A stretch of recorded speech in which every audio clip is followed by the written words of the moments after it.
Cette femme avait la mémoire la plus parfaite du monde. Elle pouvait se souvenir de chaque seconde de chaque jour de sa vie au cours des 20 dernières années. Chaque conversation, chaque odeur, chaque sensation. Mais un mardi matin, elle s'est réveillée et ne parvenait plus à se rappeler son propre nom. Et ce qui s'est passé ensuite va vous laisser sans voix. Si vous trouvez frustrant d'oublier où vous avez laissé vos clés, imaginez vous réveiller un jour et ne pas reconnaître votre propre visage dans le miroir. C'est l'histoire la plus troublante sur la mémoire que vous ayez jamais entendue. Et avant que vous pensiez que c'est de la fiction, sachez que cette personne existe, elle est vivante, et les médecins ne peuvent toujours pas expliquer complètement ce qui lui est arrivé. Jill Price avait 34 ans quand elle est devenue mondialement célèbre pour quelque chose dont elle n'avait jamais voulu être connue. Elle vivait à Los Angeles, travaillait dans une petite librairie, et menait une vie complètement ordinaire. Jusqu'au jour où, en 2006, elle a décidé d'écrire une lettre à un neurologue de l'Université de Californie. Dans la lettre, elle disait quelque chose d'impossible. Quelque chose qui ferait penser à n'importe quel médecin qu'il avait affaire à une personne avec des problèmes mentaux. Jill affirmait qu'elle pouvait se souvenir d'absolument tout ce qui s'était passé dans sa vie depuis l'âge de 14 ans. Je ne parle pas de souvenirs vagues ou fragmentés. Je parle de mémoire photographique, complète, avec tous les détails. Elle pouvait vous dire exactement ce qu'elle portait le 15 mars 1987. Elle pouvait se rappeler la couleur du ciel ce matin-là, la musique qui passait à la radio, la conversation qu'elle avait eue avec sa mère au petit-déjeuner, même le goût du dentifrice qu'elle avait utilisé. Et ce n'était pas seulement un jour spécial. C'était n'importe quel jour. N'importe quelle date que vous demandiez. Le docteur James Mcgogh, l'un des plus grands spécialistes de la mémoire au monde, a initialement ignoré la lettre. Il recevait des dizaines de lettres similaires chaque mois de personnes qui croyaient avoir des capacités spéciales. Mais quelque chose dans la lettre de Jill l'intriguait. La façon dont elle décrivait ses souvenirs était différente. C'était trop détaillé pour être un fantasme. Alors le docteur Mcgogh a décidé de la tester. Il a fixé un rendez-vous et préparé une batterie de tests qu'il avait développés au cours de décennies d'études de la mémoire. Des tests que personne ne pourrait réussir sans avoir réellement la capacité qu'elle prétendait avoir. Il a commencé par poser des questions sur des dates aléatoires. 17 août 1992. Jill n'a pas hésité une seconde. C'était un jeudi. Elle s'était disputée avec sa meilleure amie à propos d'un garçon à l'école. Elle portait un chemisier bleu que sa mère avait acheté la semaine précédente. Elle avait déjeuné d'un sandwich au jambon et regardé un épisode d'un feuilleton qui n'était même plus à l'antenne. Le docteur Mcgogh était impressionné, mais a continué. 23 décembre 2001. Encore une fois, Jill a répondu instantanément. La veille de Noël, elle avait travaillé tard au magasin, il y avait une chanson de Noël qui passait qu'elle détestait, un client s'était plaint d'un livre endommagé, et elle avait mangé une pizza au fromage au dîner. Pendant 3 heures, le docteur Mcgogh a posé des questions sur des dates aléatoires des 20 dernières années. Jill les a toutes eues correctes. Chaque détail a été par la suite vérifié grâce aux journaux qu'elle tenait, aux dossiers médicaux et aux témoins. C'était impossible, mais cela se passait là devant lui. Le docteur Mcgogh a donné un nom à la condition de Jill. Hyperthymésie. Du grec, signifiant mémoire supérieure. Jill est devenue officiellement la première personne diagnostiquée avec cette condition. Elle était un miracle de la neuroscience. Un phénomène unique dans l'histoire de la médecine. Mais alors quelque chose de terrible s'est produit. À mesure que Jill devenait célèbre, les problèmes ont commencé. D'abord, les chercheurs sont venus. Des dizaines d'entre eux. Ils voulaient étudier son cerveau, faire des tests, comprendre comment fonctionnait sa mémoire impossible. Jill se sentait comme un rat de laboratoire. Sa vie privée avait disparu. Mais ce n'était que le début. Des avocats ont commencé à la chercher.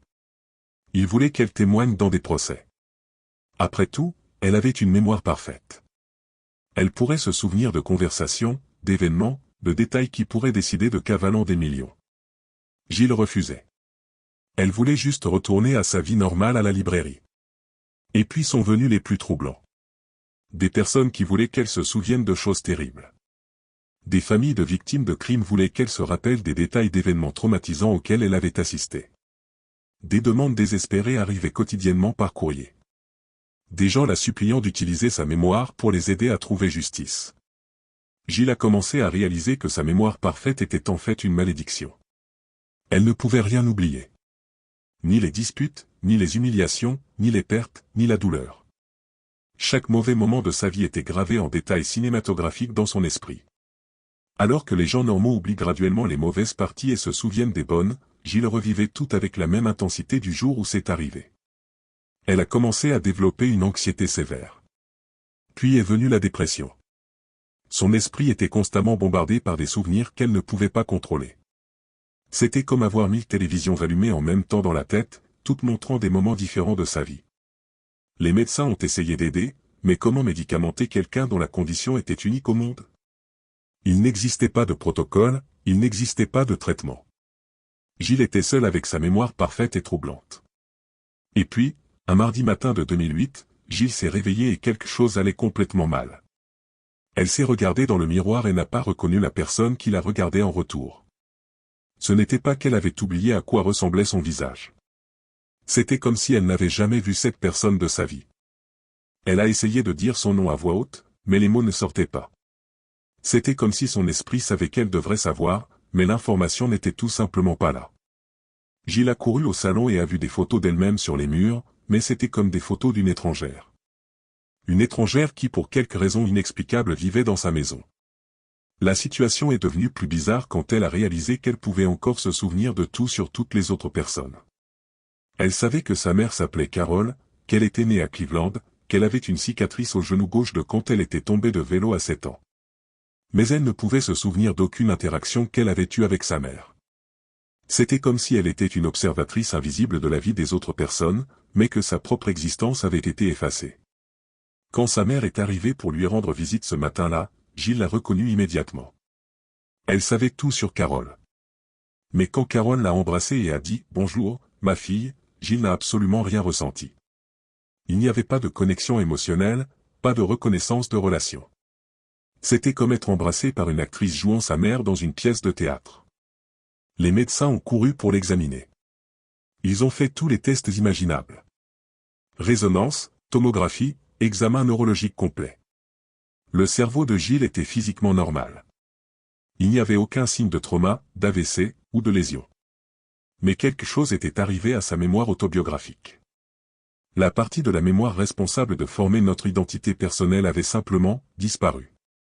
Mais voici la partie qui va vous donner des frissons. Gilles pouvait encore se souvenir de chaque détail de chaque jour de sa vie. Elle savait exactement ce qui s'était passé le 15 mars 1987. Mais elle s'en souvenait comme si c'était un film qu'elle avait regardé sur la vie d'une autre personne. Elle pouvait décrire parfaitement la fille au chemisier bleu se disputant avec sa meilleure amie, mais ne sentait pas que cette fille était elle. C'était comme si sa mémoire parfaite s'était transformée en une gigantesque bibliothèque d'informations sur une étrangère qui se trouvait avoir le même nom qu'elle.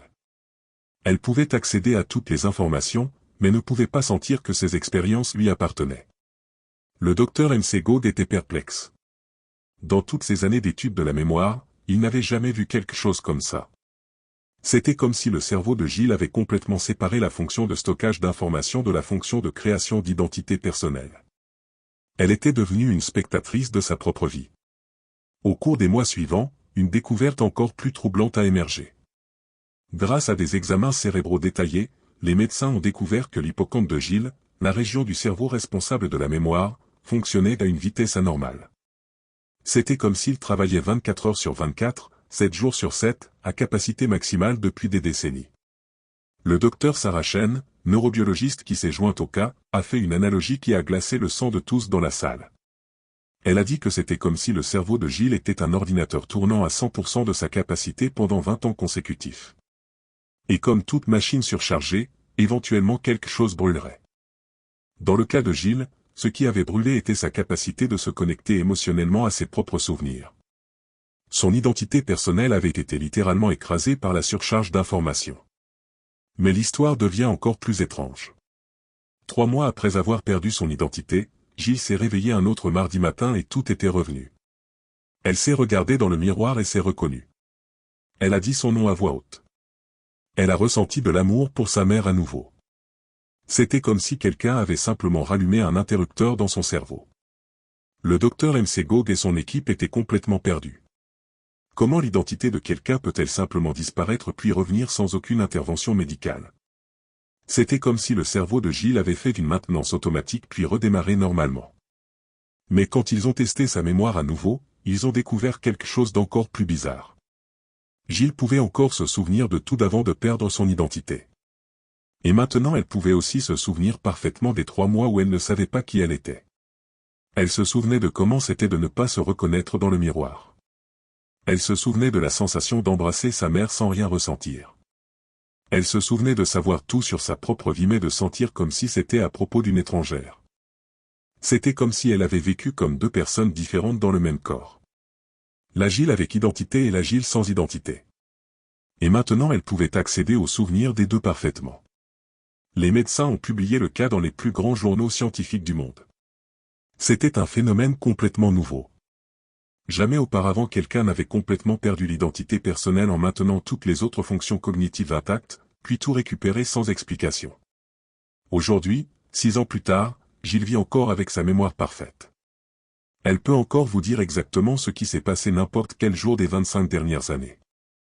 Mais maintenant elle porte aussi les souvenirs de 3 mois où elle était une étrangère pour elle-même.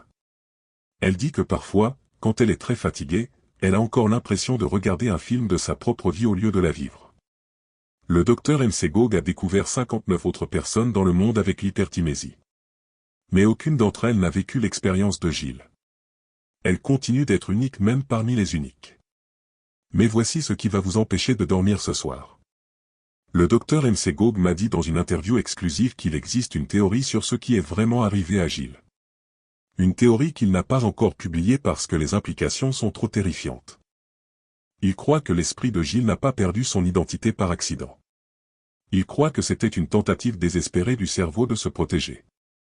Comme si son esprit conscient avait réalisé qu'il était détruit par la surcharge de souvenirs et avait pris la décision radicale de se déconnecter temporairement pour se préserver. En d'autres termes, Gilles pourrait avoir été la première personne dans l'histoire à littéralement regarder son propre esprit lutter pour survivre. Et gagner. Mais si c'est vrai, cela signifie que notre conscience, notre identité, peut être beaucoup plus fragile et beaucoup plus puissante que nous ne l'avons jamais imaginé. Et cela soulève une question qui pourrait changer tout ce que nous savons sur qui nous sommes vraiment.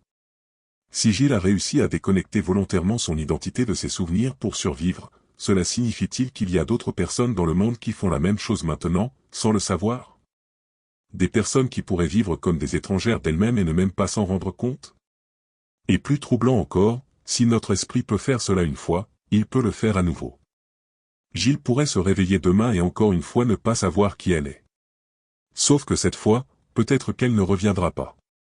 La réponse à ces questions pourrait être plus proche que vous ne l'imaginez. Et si je vous disais qu'il existe un moyen de tester si vous-même avez déjà vécu quelque chose de similaire sans vous en rendre compte? Un moyen de découvrir si votre propre identité a déjà été déconnectée et reconnectée sans que vous le sachiez? Dans la prochaine vidéo, je vais vous montrer le test que le Dr Mcgog a développé pour identifier les personnes qui ont pu vivre des épisodes similaires à ceux de Gilles. Et les résultats vont vous choquer. Parce qu'il se trouve que cela pourrait être beaucoup plus commun que quiconque ne l'a jamais imaginé.